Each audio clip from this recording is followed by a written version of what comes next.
Hello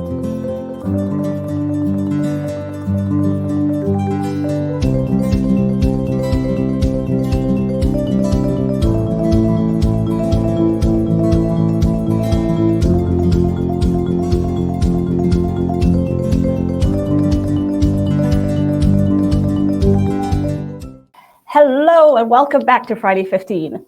So today, our topic today is Class 4 power systems. Also, you may have heard it as Fault Managed Power System, or FMPS. So with me in the studio is Rodger Hyle from a company called VoltServer. He'll be telling us a bit about it, but mainly VoltServer is the pioneer of a form of FMPS called digital electricity. So today you're going to be hearing in the next 15 minutes kind of interchangeably us using the terms FMPS, fault managed power systems, class 4 power, digital electricity, but they more or less mean the same thing. So that's a little intro. But before we begin, Rodger, tell us a little bit about VoltServer. We're going to go into mechanics soon, but why care about VoltServer? Well, VoltServer has been, this isn't new. This isn't brand new. Fault managed power isn't brand new. It's something that, VoltServer has been doing for almost a decade now. And, it is definitely something that is driving, this new technology forward. And the way that digital electricity, works, well, we'll get into that in a minute, but, it is something that has been, we have been developing and working on, for quite some time. So not brand new. Okay, so tell us, just to give us a bit of coordinates, tell us where you've deployed digital electricity. Yeah, so we have done hundreds and hundreds of different venues, over the course of time, and there's tens of thousands of loads connected out there right now with digital electricity. A few of the venues that are that are more prevalent or more well known, Hard Rock Stadium in Miami was a wireless densification project that we worked on. With a significant install, it required a good amount of resources and time. It was a really good marquee project that we worked on.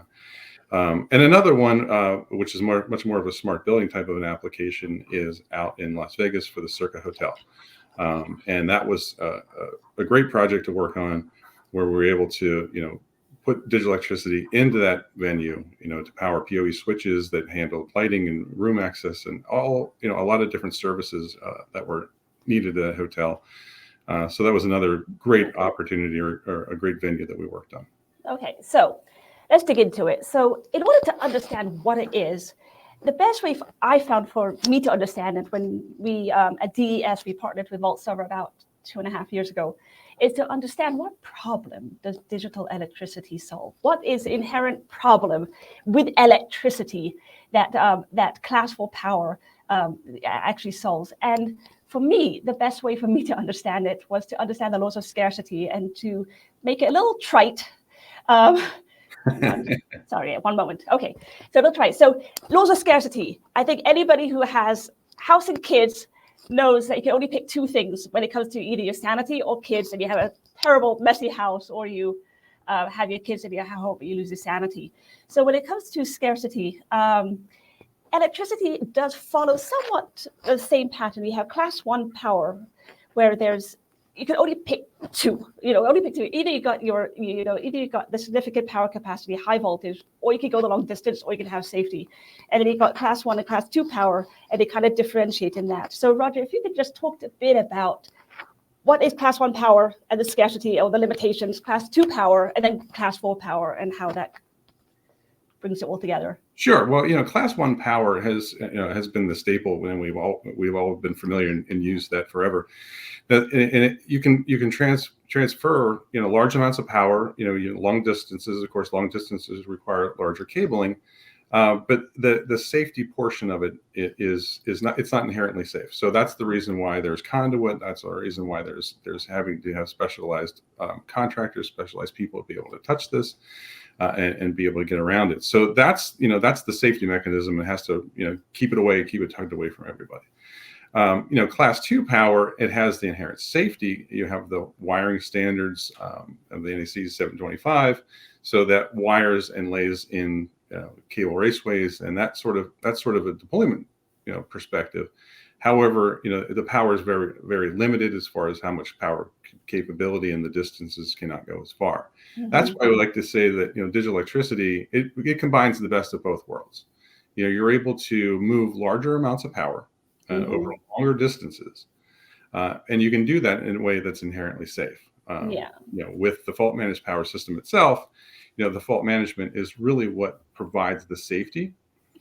So that way, that in most cases, that power can be run, again, those long distances with skinny conductor cables in a way that's safe, that doesn't require that conduit or that type of specialized, electrical work.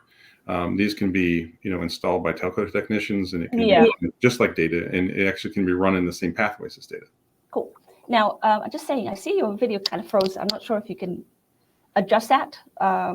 If not, we'll just continue on. We hear you fine. So, so going back to that idea, the problem, what problem does digital electricity solve? If you did not have class 4 power, what can you not do? What actual practical difference does it make? If I wanted to get electricity over a significant distance, could I use? Is that a solution? Well, yeah, absolutely, and that's kind of really where the value proposition comes into play. And if we're talking about applications where, especially in if you have an industrial application or you have like an extended campus application, and the problem is I need to get an industrial switch, or I need to get some kind of a device that's out in the network, that's further out.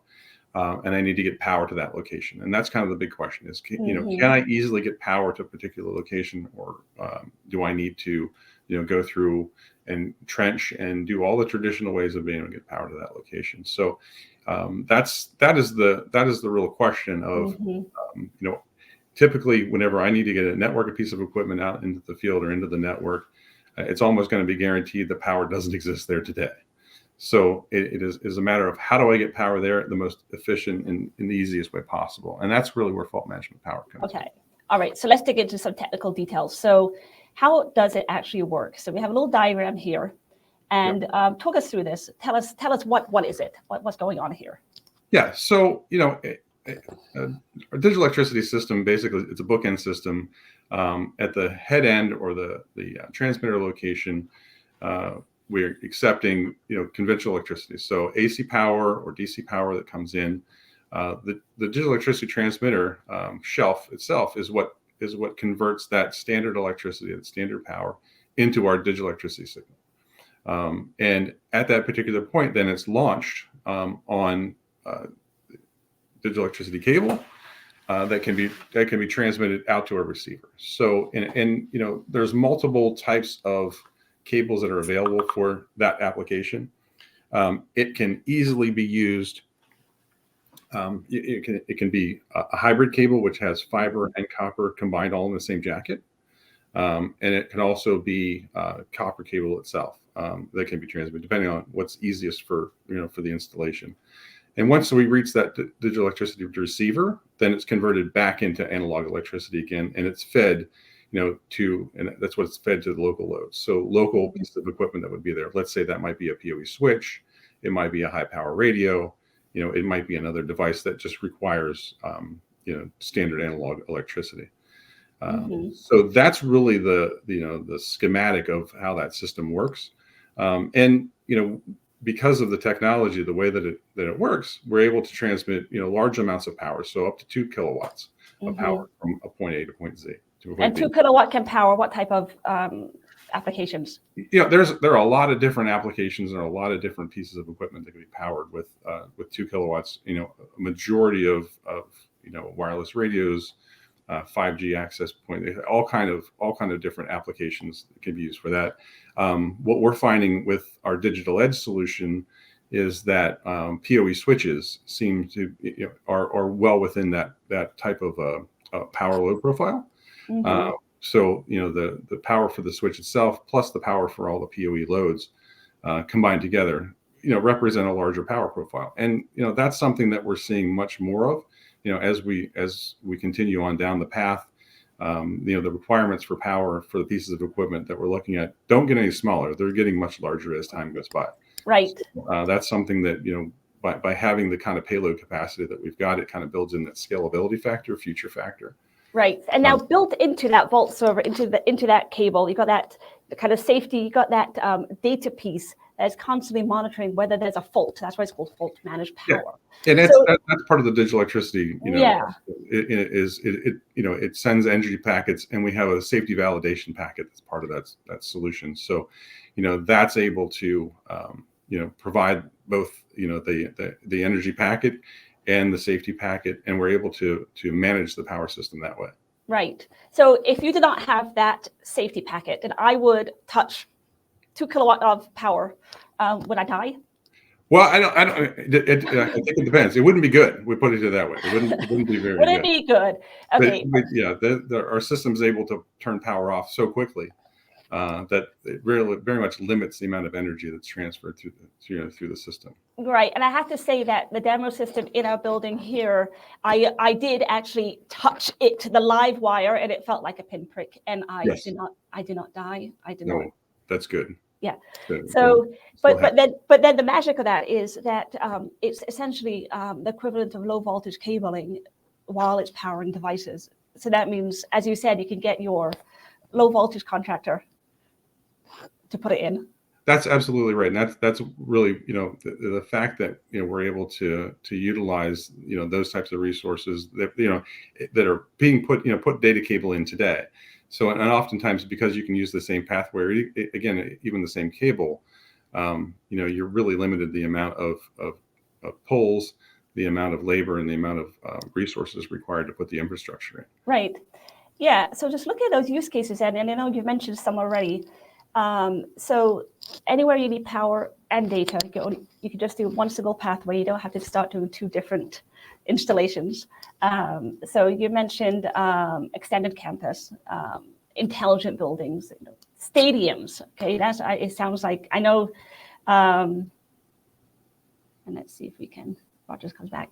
Okay, so I know there's a major stadium here in Pittsburgh that has VoltServer in it, and it was used for the wireless densification. So the fact that there's cellular all over the building is because of this ability to push out power and data. Absolutely. What other use cases have we? Rugged campus. Well, yeah, extended campus applications are definitely something, and again, it comes back down to the overall, I think, umbrella of extended enterprise, and that's where VoltServer is really making strides through the market, in developing the marketplace, for these industrial applications, and that's I think that is one of the big areas that we're seeing, especially with with industrial IoT applications being at the forefront. We're definitely seeing a lot of devices that are high density. There's a lot of density devices, and we're starting to see a lot of that happen. And it's just not feasible to be able to manage the density and the latency requirements with traditional network switches that are in existing telco closets and carpeted spaces. So the far push really is kind of getting the network extended out further, and so they're extending that enterprise network out into the rugged or outdoor environments, all operating on the same network fabric. So it gives them more control, more visibility, and it's smaller switching locations that are closer to the edge of the network. So it's a deeper fiber, type of environment, and that's and we can run fiber as long as basically as far as we want. Power becomes the problem, in that particular case. So that's really the question of, how can I easily get power out to those, switch node locations that might be in work cell areas. They might be in parking lot locations where I've got 2 or 3 cameras, and I've got digital signage, and I've got 3 or 4 different applications and products that are all connected to that switch that might be in that particular spot. Right. So powering the switch becomes really where we come into play.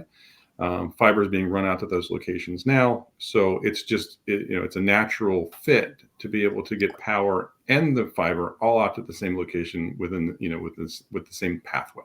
Right. So it's almost you've probably already answered this question. The first steps to FMPS.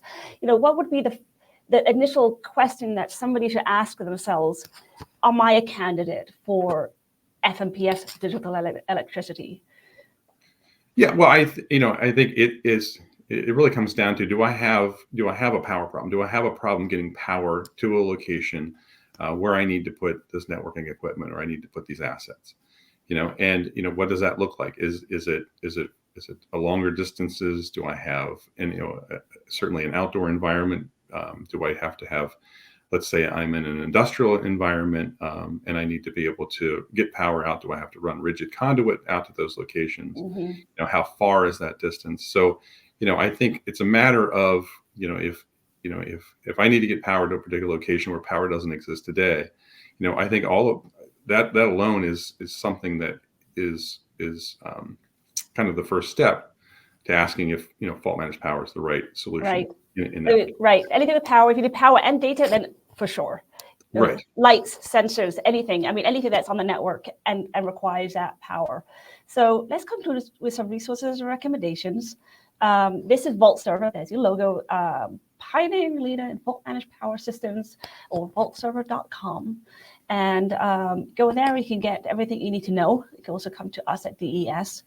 And any final point you want to share with us, Rodger? Well, I appreciate the opportunity to discuss the information. I appreciate the information that you guys have given.